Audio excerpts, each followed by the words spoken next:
It's Queen Nicolene here doing the education session for Ed 320.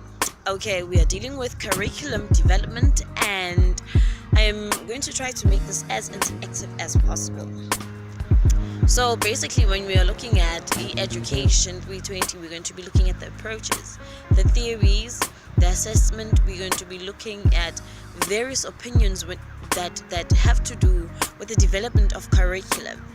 Firstly, when you look at the curriculum theory, that is where you are talking about curriculum in theory or in context, or rather in definition, before it is actually put into practice. So now when you're looking at the curriculum theory, you're firstly trying to define what curriculum is. So curriculum can be defined as running a course, as it is curricu, or curry is actually a Latin word talking about a racing course. Yeah, it is talking about racing charts back then, and when it is now put in the educational context, it is when it refers to running a course. When you talk about a course, of course you're going to be talking about a module, talking about a subject, you're talking about a learning area of some sort. Okay, so when you're looking at that is where you're going to be paying much emphasis on the fact that you as a teacher in the classroom are going to be trying to run a course which will definitely be implemented by you and the learners in the classroom. Okay, so now we're going to be moving on to talking about the models, or the curriculum models that are found in curriculum development. We're going to be talking about three theories, which is Ralph Tyler, Lawrence Stenhouse, and Paulo Freire. Ralph is very practical. He's very straightforward. So I was talking about Ralph Tyler. Ralph Tyler is an objective approach, or an objective model approach type of curriculum. Focuses mainly on attaining the objective, focuses mainly on making sure that what is now taught in the classroom, the objective is achieved and there are outcomes, and those outcomes are mainly teacher-centered. Those outcomes do not allow for the participation of learners. Those outcomes are biased to the teacher. They are also highly dependent on the fact that if the teacher is highly skilled in a certain area, then the teaching method. Okay, right now I want us to talk about Lawrence Stenhouse. Lawrence Stenhouse is a much more relaxed approach. It is called the process approach. So basically, unlike Ralph, the learner is also included and involved in the pedagogical processes of the classroom, as well as of the lesson planning. The emphasis here is on the activity. The emphasis here is on what the learner goes through. It is the process of what the learner understands, what the learner grasps, and what the learner does not grasp. The learner has got the freedom and the liberty of deciding what they want to learn. The learner has got the freedom and the liberty of deciding when and how they want to learn it. Okay, so one of the highlights is the fact that it focuses on the teacher activities. So the focus is on the teacher making sure that they have, or they come up with activities that will engage with the learners, as well as there is student and learner activities, meaning that as much as the teacher comes up with the activities, the student as well participates in that. The learner takes part in deciding the nature of the activities. So if the teacher comes up with an activity that maybe the learner disagrees with, the learner has got the liberty of initiating and coming up with a different type of activity altogether in the classroom. So there is a free flow of information, a free flow of facilitation that goes on in the classroom.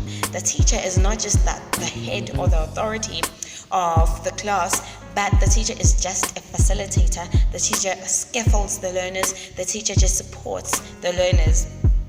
It is more of an individualized atmosphere, meaning that each and every individual has got the liberty of doing certain activities in their own way.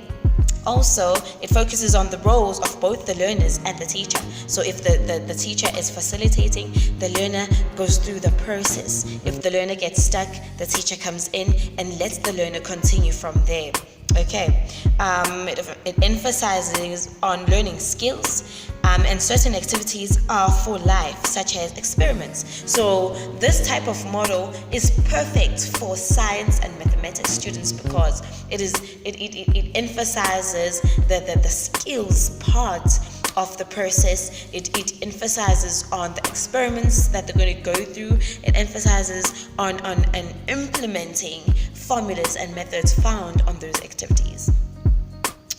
For last, we're going to be talking about the fact that this type of method, it neglects the learning content, and the quality is highly based on the teacher. So if the quality of the activities is set, the quality is highly dependent on the teacher.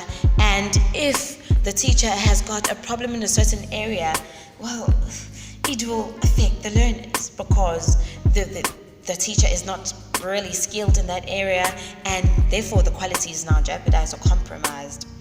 There is no specific direction in what is taught. So whatever is taught in the classroom is free flow. There is no introduction, middle, and end. You just learn. You do activities for as long as the learners still want to do the activities.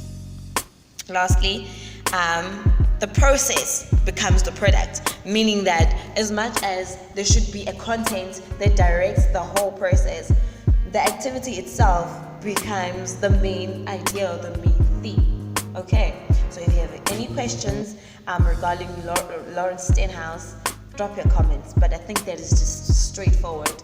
It is a free flow society. It is learner centered. The teacher is a facilitator, and there's no much direction in the classroom, and the learner participates in all the activities that are done.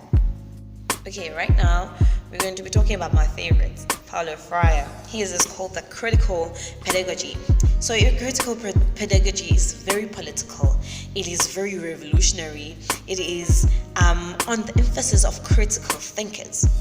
Okay, this says it emphasizes on critical thinking, classroom processes to encourage learners to become active in changing the lives of their families, the lives of their communities. So it is skills set, it is political set. There is a free flow of political debates, of political discussions in the classroom as to how to gain liberty and how to manifest this liberty and how to make sure this liberty is maintained in the classroom.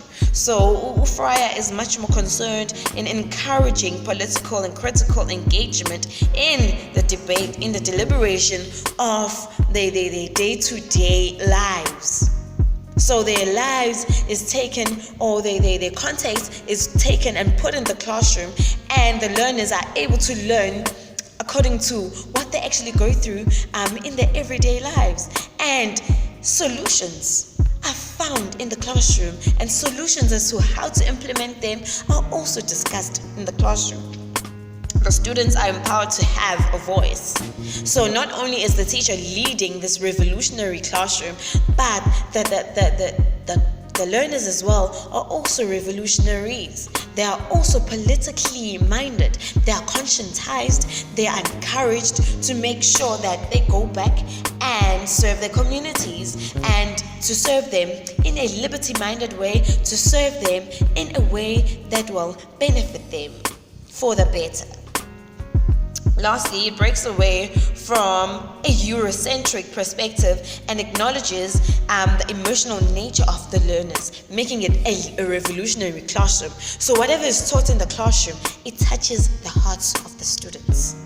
and it also breaks away from trying to take Eurocentric perspectives and solutions and putting them in their context, but rather they come up with solutions that are within the processes and the contexts that touch their daily lives.